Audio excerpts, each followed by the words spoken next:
My sister tried to steal my inheritance, so I let her live a fake rich life until it all came crashing down.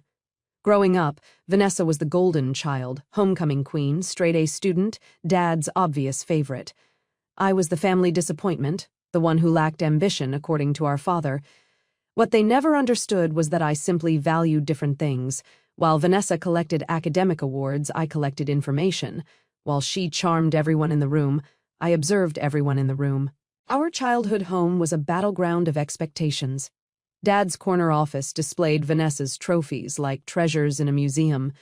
My report cards, consistently above average but never exceptional, were met with tight-lipped nods and murmured comments about applying yourself. By the time I turned 12, I'd learned to disappear within my own home, becoming the family ghost who drifted between rooms unnoticed. "Michael's in his room reading again," Mom would say with that specific sigh reserved for disappointments too mundane to address directly. Then she'd return to polishing Vanessa's latest debate team medal or helping her prepare for another pageant. Vanessa wasn't cruel about her status, not directly. She simply accepted her superiority as natural law, the way taller people accept their height. When teachers mixed up our names, we were only 14 months apart, she'd correct them with practiced patience. "I'm Vanessa Hammond. That's Michael." My name always sounded smaller coming from her mouth. Dad built Hammond Industries from nothing, turning a small construction company into a real estate empire worth millions. "Blood, sweat, and ruthless decisions," he'd say proudly over dinner. He started with a single fixer-upper in Queens, flipped it for a modest profit, then reinvested everything into a crumbling 4-unit apartment building. 15 years later, he owned 17 luxury developments across Manhattan and was breaking ground on his first skyscraper. Mom died when we were teenagers, breast cancer that moved too quickly for treatments to matter. In those final months, I sometimes caught her watching me with an expression I couldn't decipher. Once, when the morphine loosened her usual restraint, she gripped my hand and whispered, "You see more than they think. Remember that." After she was gone, Dad struggled to raise 2 children who couldn't have been more different. He understood Vanessa, who mirrored his cutthroat approach to life. He never knew what to do with me, his quiet son who preferred books to boardrooms. "You need to toughen up," he'd tell me after Vanessa demolished my opinions at dinner. "The world eats soft men alive."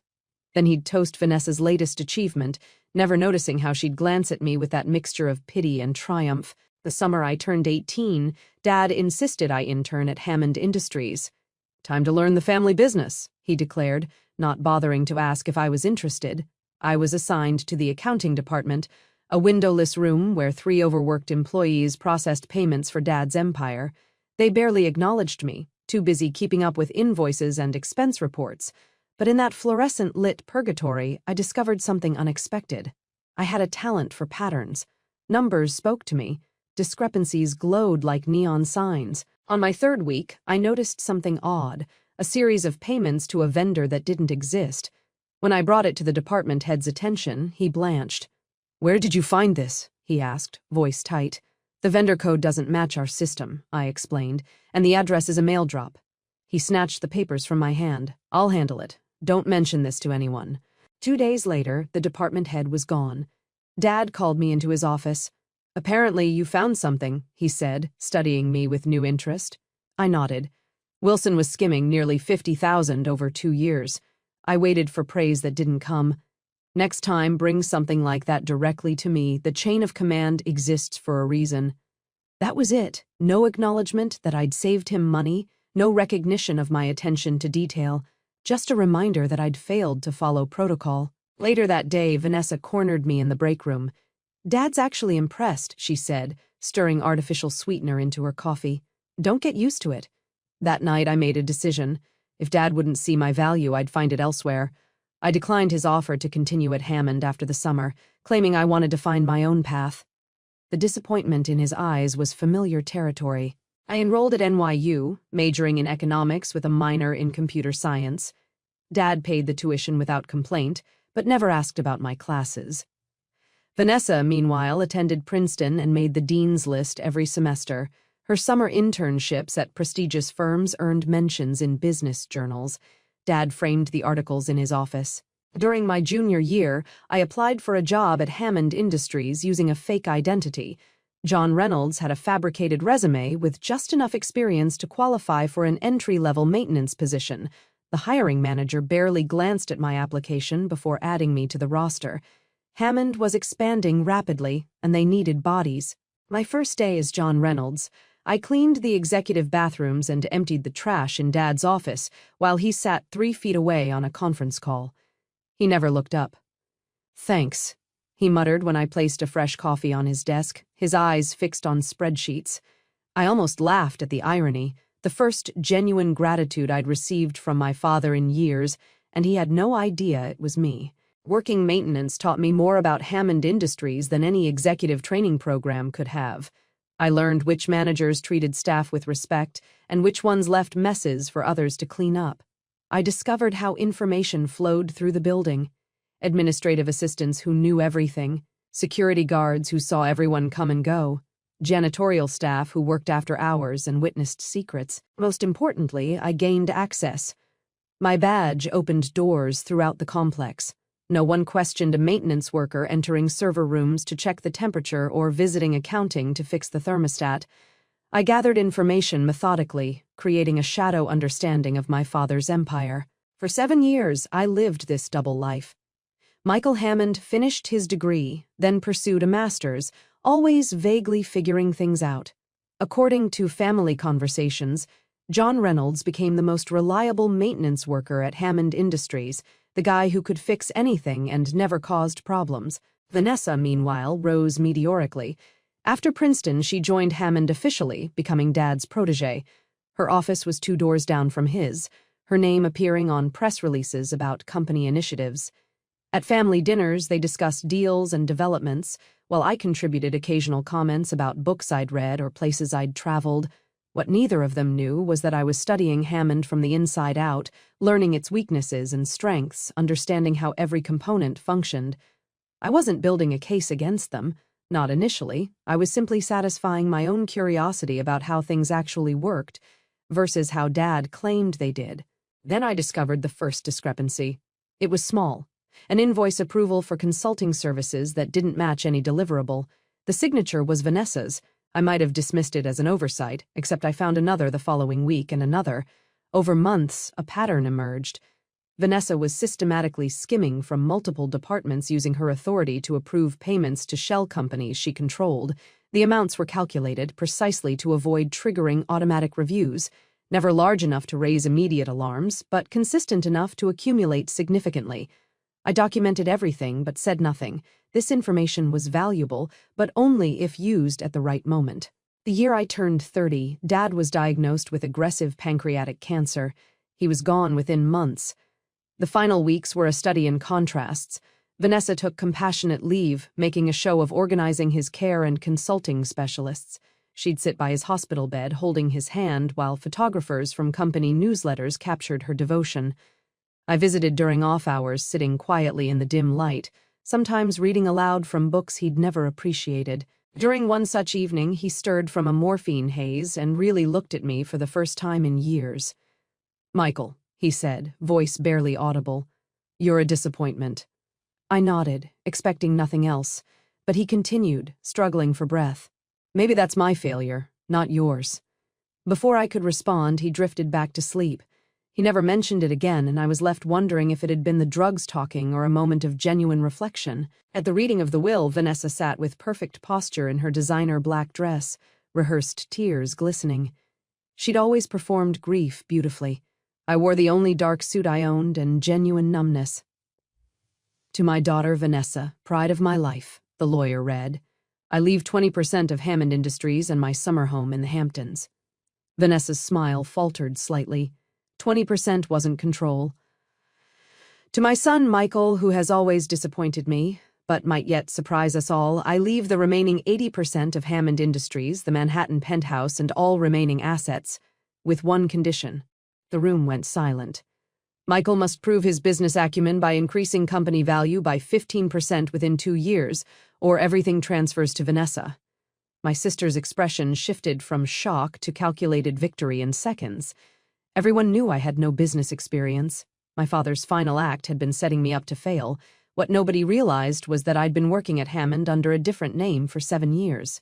Dad never recognized me in the maintenance uniform or bothered to learn the names of the help.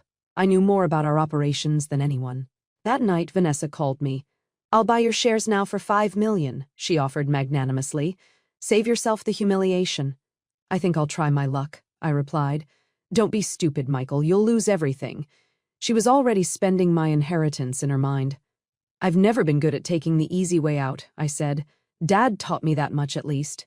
"He was trying to spare you embarrassment," she insisted. "Everyone knows you don't have what it takes to run Hammond." I let the insult hang in the air, then said quietly, "Maybe, maybe not. I guess we'll find out." After hanging up, I poured myself a drink in Dad's, now my, penthouse. The place was a monument to his ego. 20-foot ceilings, marble flooring imported from Carrara, furniture selected by designers whose names doubled as status symbols. I hated every square inch of it. I spent that night formulating a plan, not just to retain my inheritance, but to expose the rot at Hammond's core, including my sister's systematic theft. 3 days later, Vanessa accidentally ran into Vogue's style editor at Bergdorf's, dropping hints about her new status as Hammond's heir apparent. Within weeks, she was featured in their industry heirs spread, photographed in designer clothes she couldn't yet afford. I called her from the penthouse. "I've been thinking about your offer," I said. "Let's make a deal." Her voice brightened, finally being sensible. "Not exactly. I'm willing to sign over temporary access to the penthouse and the company expense accounts while I figure things out.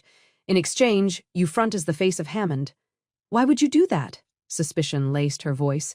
"Because I hate the spotlight and you love it. Win-win." She agreed immediately, too quickly.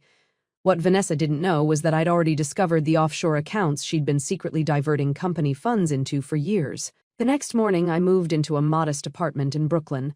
Vanessa took over the penthouse with indecent speed, replacing family photos with modern art and filling the closets with clothes that cost more than some people's annual salary. "You should see the faces at the board meetings when I walk in," she gloated over drinks that week. "They never expected a woman to take control." I nodded, letting her believe her own fiction. "What exactly are you doing with your time?" she asked, barely concealing her contempt. "Soul-searching," I replied with deliberate vagueness, "trying to understand what I really want." She rolled her eyes. "Well, take your time. The company's in good hands." Vanessa had no idea that every morning I still entered Hammond Industries through the service entrance, wearing my maintenance uniform. John Reynolds continued his diligent work while documenting every decision Vanessa made, and she was making plenty.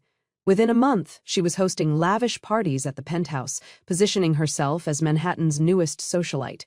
Fashion magazines photographed her effortless style. Business journals quoted her vague statements about innovation and forward-thinking leadership. She appeared on morning shows discussing women breaking glass ceilings, all while I quietly worked 14-hour days at Hammond, still using my assumed name. "Evening, Greg," I'd greet the nighttime security guard as I slipped into the building well after traditional business hours. "Working late again, John," he'd reply. No one ever questioned a maintenance worker's presence or bothered to look at their face. I'd taken Dad's ruthless decisions comment to heart, just not in the way he'd imagined. Every night I reviewed financial reports, monitored operations, and slowly, methodically tracked the money Vanessa had been embezzling for years. She'd started small expense account padding, fake vendor invoices, but her ambition had grown along with her taste for luxury. By the time Dad died, she'd siphoned nearly $2 million. I let her continue. In fact, I made it easier. "The board seems resistant to your ideas," I told her over brunch 3 months in. "Why not bring in your own people? Show them who's boss." She hired 5 of her friends, all equally unqualified, all equally hungry for status. I created a shell company that billed Hammond exorbitant consulting fees that flowed directly into accounts Vanessa controlled. She bought a Ferrari, then a Lamborghini. She renovated the Hamptons house with rare marble imported from Italy. She dated a succession of increasingly famous men, her face appearing on gossip sites weekly. "Michael, you should see the new yacht club," she told me during one of our monthly check-ins. "Everyone who matters has a membership." "Sounds expensive," I noted. "That's the point. It separates the real players from the pretenders." Vanessa had never noticed that during these conversations I recorded everything. Every admission, every boast about her latest extravagance, all documented. Meanwhile, I was making subtle changes at Hammond. As John Reynolds, I'd identified inefficiencies throughout the organization. Now I implemented solutions through anonymous suggestion boxes and carefully placed recommendations. Production costs decreased, employee retention improved, revenue began to climb incrementally but steadily. The maintenance staff became my unofficial intelligence network. I'd created a bonus system officially attributed to cost-saving initiatives that rewarded them for reporting problems before they became disasters. They noticed everything: leaky pipes before they burst, equipment about to fail, security vulnerabilities.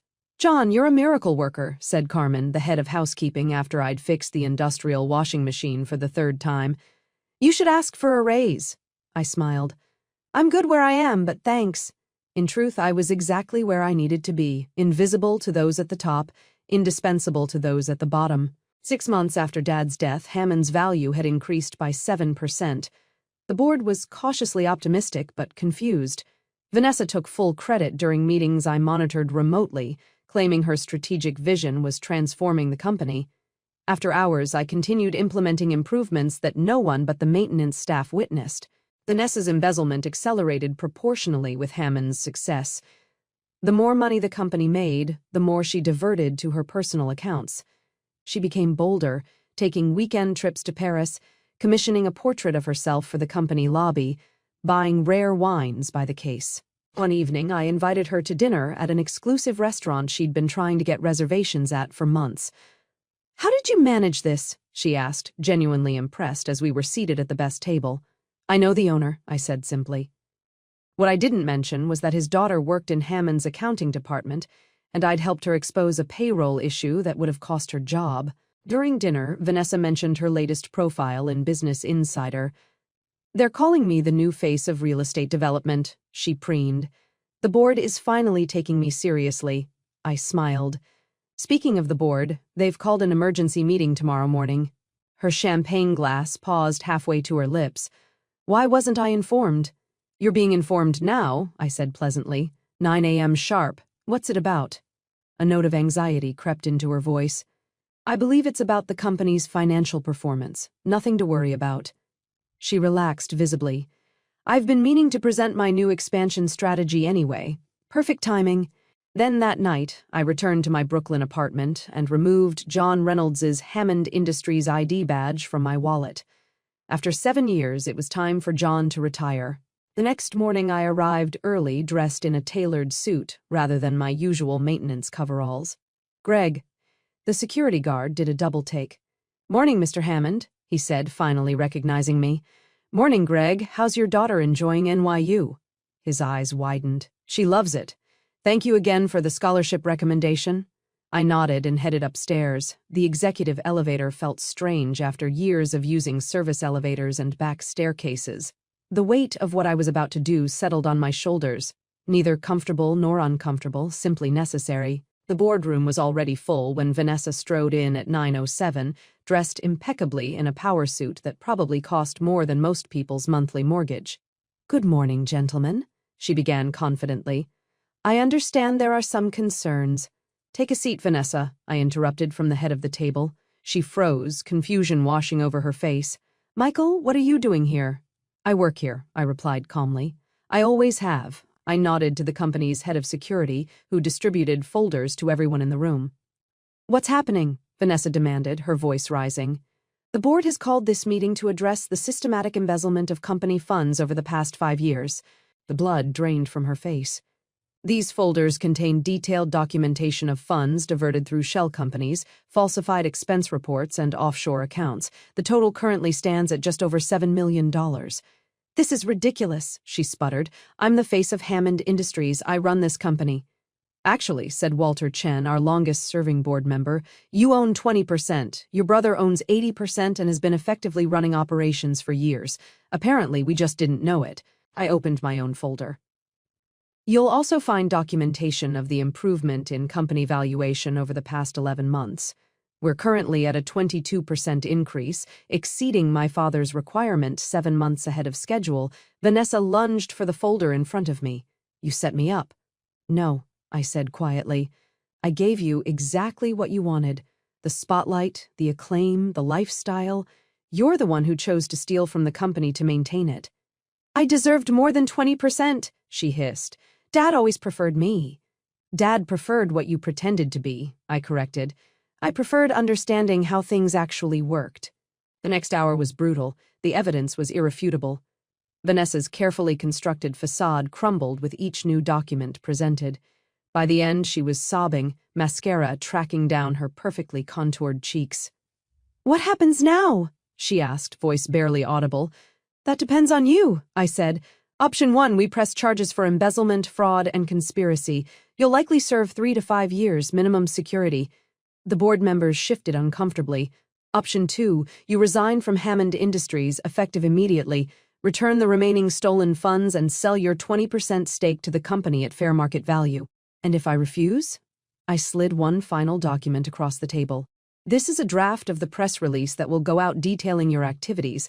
I imagine those fashion magazines will find a new socialite to photograph. She stared at me with pure hatred. You planned this from the beginning. I learned from Dad. Blood, sweat, and ruthless decisions, remember? She stood abruptly, hands shaking. You don't know what it's like to be held to impossible standards your entire life, to never be good enough unless you're perfect. You got to be invisible. I had to be extraordinary. For a moment, I almost felt sorry for her. Almost. We all had the same father, Vanessa. We just handled him differently. She stormed out, slamming the boardroom door hard enough to rattle the windows. Walter Chen cleared his throat. Mr. Hammond, I must say this is unexpected. We had no idea you were so involved with the company's operation. That was intentional, I explained. I needed to understand Hammond from the ground up, not the top down. And this John Reynolds person? A necessary fiction. He submitted his resignation effective immediately. I believe he's moving to Seattle. I allowed myself a small smile. After the meeting, I found Greg at his security station. So all this time, he began, I was just doing my job, I finished. Like you. He shook his head in amazement. Your father never would have recognized you in that uniform. That was rather the point. That afternoon, I received a text from Vanessa. I hope you're satisfied you've destroyed my life. I didn't respond immediately. Instead, I went to Dad's old office, my office now, and sat in his chair. The view of Manhattan stretched before me, buildings rising like ambitions made concrete. I wondered if he'd ever really seen the city, or just the deals it represented. My phone buzzed again. I'm keeping the Hamptons house. You can have everything else. This time, I replied, the house is yours. It always was, but the money you took belongs to Hammond. You have 48 hours to transfer it back. Or what? Came the immediate response. Or I'll make the evidence public. Your choice. 3 hours later, I received confirmation from our financial department. $6.2 million had been transferred from various offshore accounts back to Hammond. Not the full amount, but close enough. I texted Vanessa. Still missing about $800,000. That's all that's left, she responded. I spent the rest.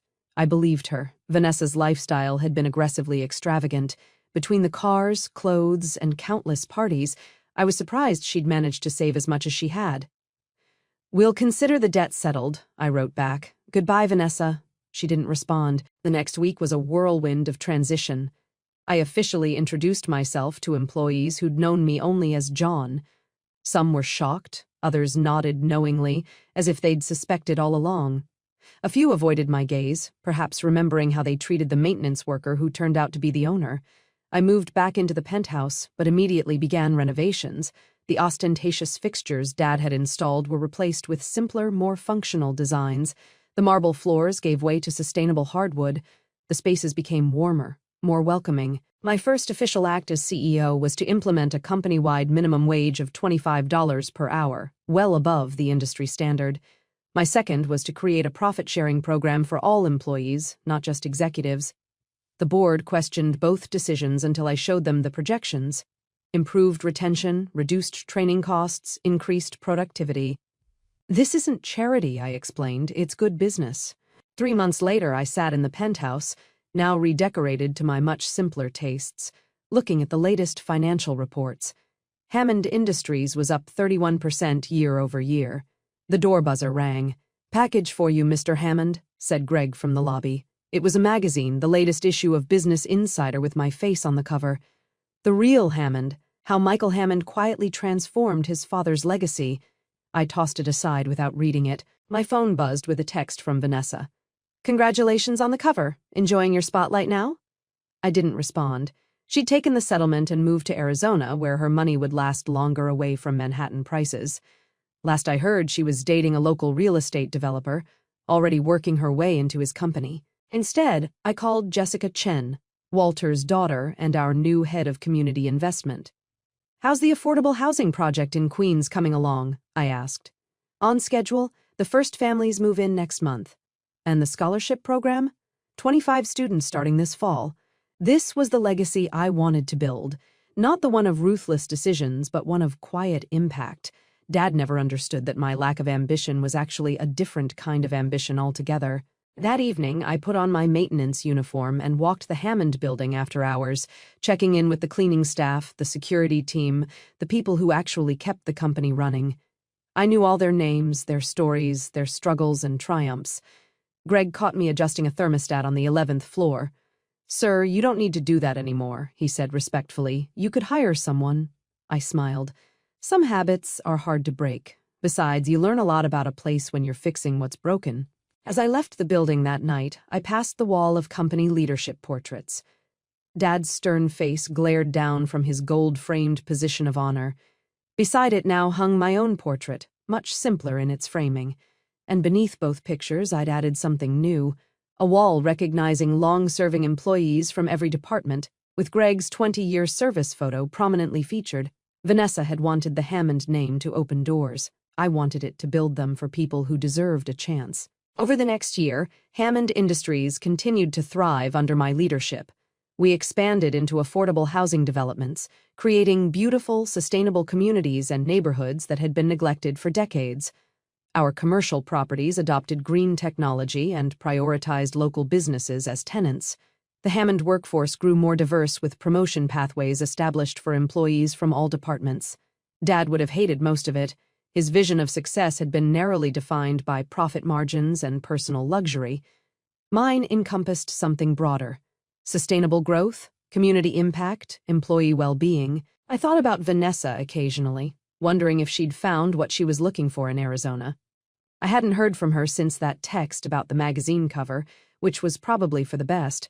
Some rifts can't be repaired with apologies or time. Then, 6 months later, as Hammond's value continued to climb, I received an envelope with no return address. Inside was a newspaper clipping about a fraud investigation into a development company in Phoenix. Vanessa's new boyfriend was quoted claiming he'd been deceived by his business partner. I recognized the pattern immediately. Some people never change. They just find new stages for the same old performances. I picked up the phone and called our lawyer. "Send Vanessa a message. Tell her I'm willing to help, but there are conditions." "What conditions, Mr. Hammond?" he asked. "She has to come work at the company, not in management, not in finance, in maintenance for 1 year. She'll never agree to that. Then she can face the consequences of her actions. Some lessons have to be learned the hard way." To my surprise, 2 weeks later, Vanessa showed up at my office door. Gone were the designer clothes and perfect makeup. She looked tired, humbled. "You knew this would happen," she said, not bothering with hello. "I knew you hadn't changed," I corrected. "There's a difference." She sat down without being invited. "So, I become the help. That's your revenge." "It's not revenge, it's perspective. You've never seen how things actually work. You've never built anything, you've only taken.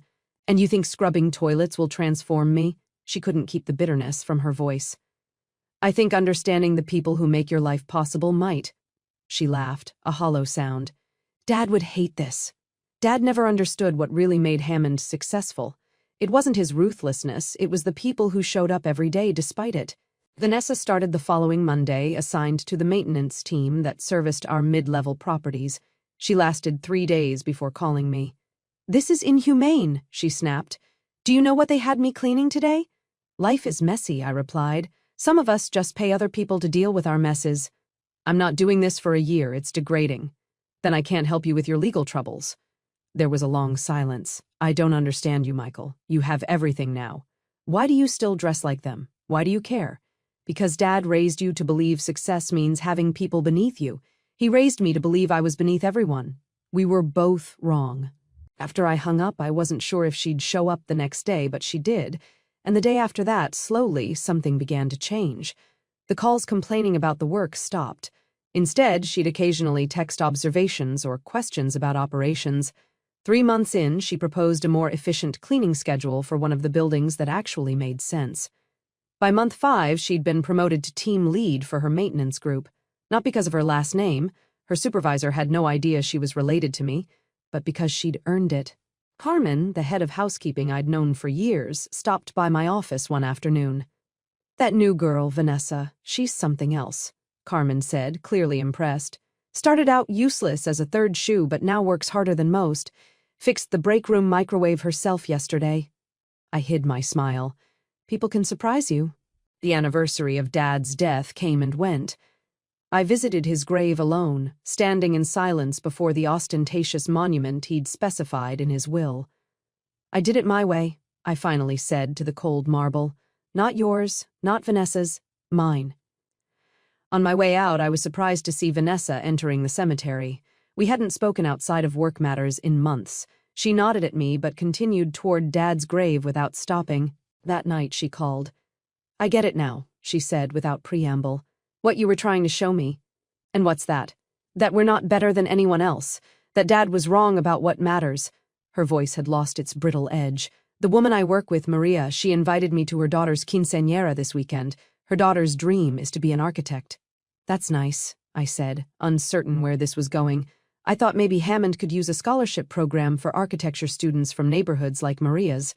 I found myself smiling. "I think that's an excellent idea. Why don't you work up a proposal?" "Really?" The surprise in her voice was genuine. "Really? This company could use more people who understand how to build things, not just own them." After we hung up, I looked out at the city skyline from the penthouse windows. Dad had built an empire through fear and ruthlessness.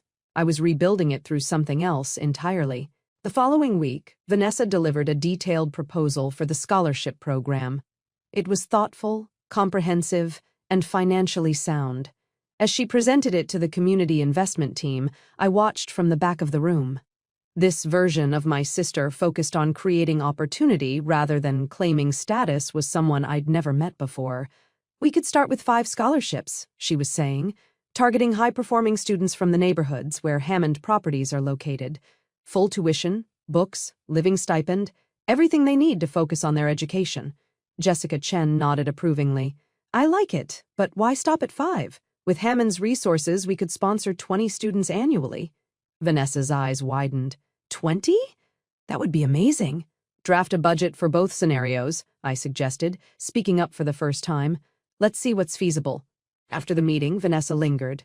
"Thank you," she said quietly, "for giving me this chance." I studied her, searching for signs of the old Vanessa, the calculation, the performance. Instead, I saw only exhaustion and tentative hope. "Everyone deserves a second chance," I replied. "Even us." Vanessa completed her year in maintenance and moved into a new role developing community initiatives. The architecture scholarship was just the first of many programs she created. She bought a modest condo in Brooklyn, not far from where I'd lived during her socialite phase. We never became close. Too much history stood between us. But we found a kind of truce in the shared understanding that the Hammond name could mean something different than what our father had intended. At the company's annual party, as I watched Vanessa chatting comfortably with staff from all departments, Greg appeared at my side. "Never thought I'd see the day," he remarked, nodding toward my sister. "People can surprise you," I replied. He shook his head. "Not that, I meant you. Finally comfortable being Mr. Hammond instead of just John from maintenance." I realized he was right. Somewhere along the way, I'd stopped hiding. "Some roles we choose," I said. "Others choose us. The trick is making them your own." As the evening wound down, Vanessa approached me with 2 glasses of champagne. "A toast," she offered, extending one to me. "To what?" "To Dad," she said with a small smile. "For being exactly the example we needed of what not to become." I clinked my glass against hers. "And to us for figuring that out before it was too late." We stood in silence, watching the company our father built and the people who now truly made it work. Not an empire of ruthless decisions, but a community of aligned purpose. Sometimes the best inheritance isn't what's left to you, but what you choose to build with it. The next morning, I arrived at the office earlier than usual. A stack of architectural plans waited on my desk. The final designs for our newest affordable housing development in the Bronx. As I reviewed them, I noticed thoughtful details I hadn't specified. Community gardens on the roof, a daycare center with floor-to-ceiling windows, public art installations integrated throughout the property. "What do you think?" Vanessa asked from the doorway. "These weren't in the original plans," I noted, pointing to the additions. "I talked to the families currently living in the neighborhood. These were the things they wanted most." She hesitated. "I hope that's okay." "It's better than okay," I said honestly. "It's exactly right." She smiled. Not the practiced camera-ready smile I'd known all my life, but something genuine. "I'm learning." Later that day, I called Greg to my office. "I have a proposition for you," I began. "Sir." His posture straightened automatically. "Hammond needs a new head of security, someone who understands the building from every angle, who knows the staff, who can anticipate problems before they happen." His eyes widened. "Are you offering me the job?" "With a salary commensurate with the position?" "Yes, but I don't have a college degree. I've never managed a department." "You've been managing security issues informally for 20 years. The degree is less important than the experience." He looked stunned. "I don't know what to say." "Say you'll consider it. Take the weekend to think it over." After he left, I recalled something Dad had once told me during a rare moment of genuine conversation. A company is only as strong as the people who believe in it.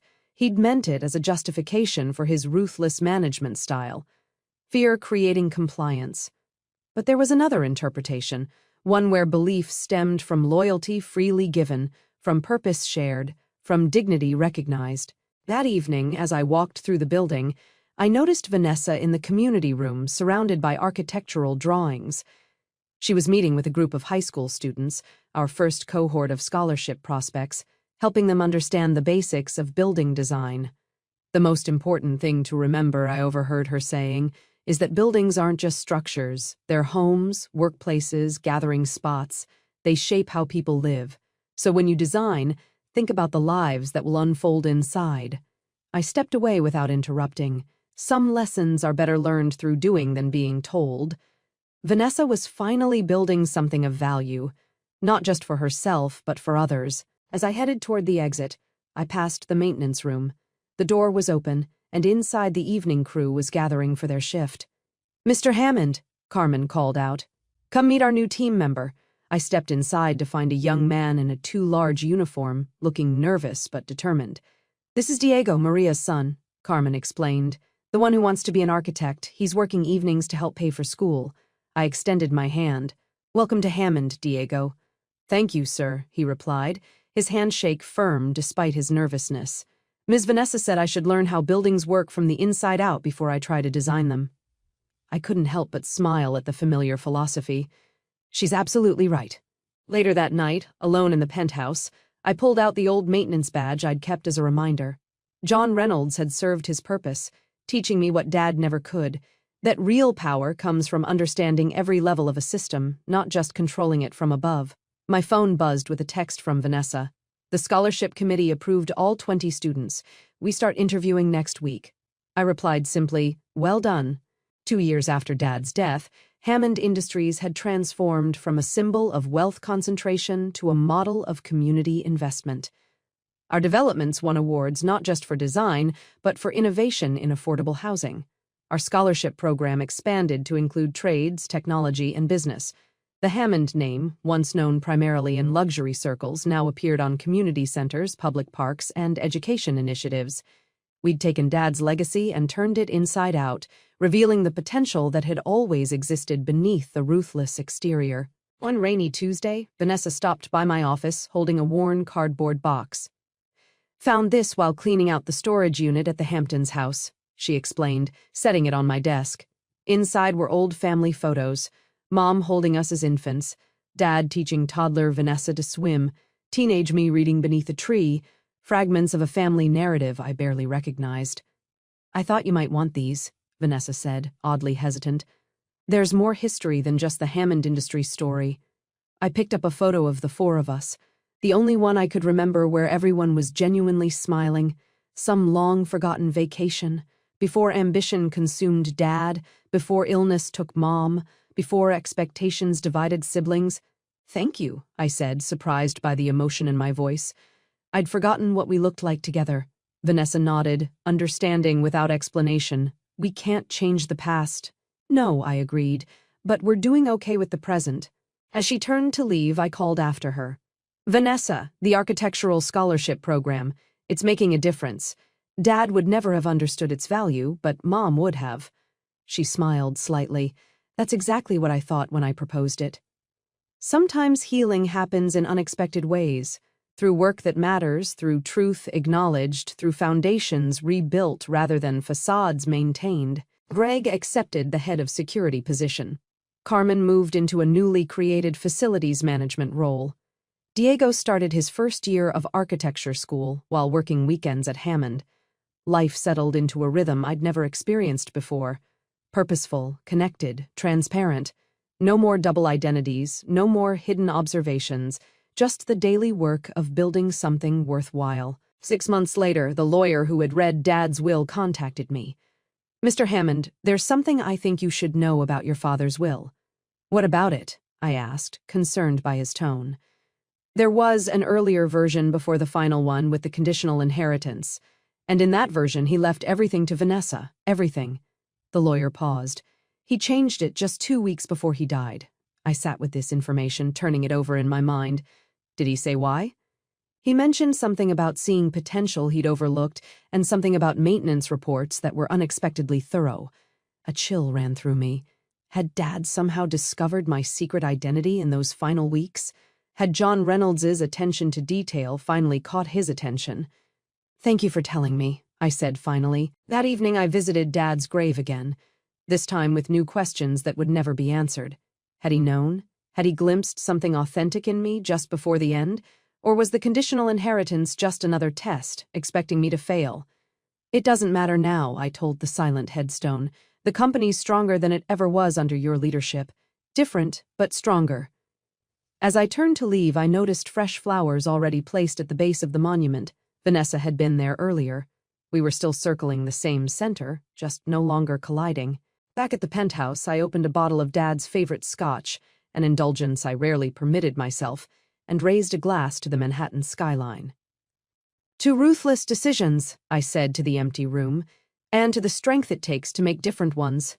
My phone lit up with a text from Vanessa. "Coming to the scholarship ceremony tomorrow?"